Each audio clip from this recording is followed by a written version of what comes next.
एक कविता है जिसका शीर्षक है औकात। मैं वो पढ़ रहा हूँ, लेकिन उससे पहले मैं ये ज़रूर कहना चाहूँगा कि जब मैंने ये लिखी थी तो मुझे लगा था कि शायद कम लोग इसको समझ पाएंगे। इसका जो अंत है ख़ास तौर से उसमें लोगों को कुछ पेच समझ में आएगा। लेकिन बहुत खुशी हुई मुझे, बहुत सारे पाठक ऐसे मिले जिन्होंने इसे पहली बार में ही समझ लिया कि जो अंत है उसमें ख़ास तौर से मनुष्यों से ही शिकायत है कि मनुष्य औकात पूछते हैं और मनुष्यों के लिए ही कहा जा रहा है कि केवल वही ऐसे हैं तमाम अन्य प्राकृतिक चीज़ों के साथ जो औकात नहीं पूछते हैं। तो जिन्होंने समझ लिया उन्होंने पहली बार में ही इस बात को समझा कि दरअसल जो औकात पूछते हैं वो तो मनुष्य हैं ही नहीं।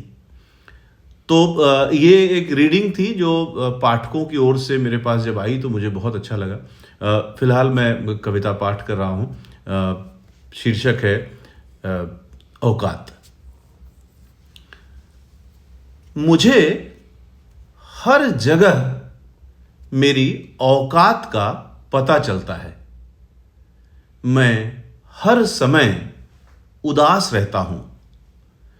जीवन की नैतिकता एक स्वच्छ चेहरा रखने की सलाह देती है।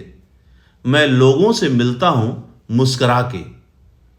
मैं जहां भी जाता हूं, जिससे भी मिलता हूं, मुझे अपने कल तक के जीवन का पता चलता है।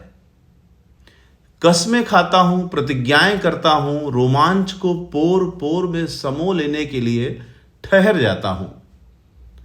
रात को कोई इच्छा धर के सोता हूं और सुबह सबसे पहले भुलाता हूं अपने बढ़े हुए इतिहास को। मैं बड़े, छोटे और बराबर वालों के साथ घूमता हूं। दुखी होता हूं, लौट आता हूं घर।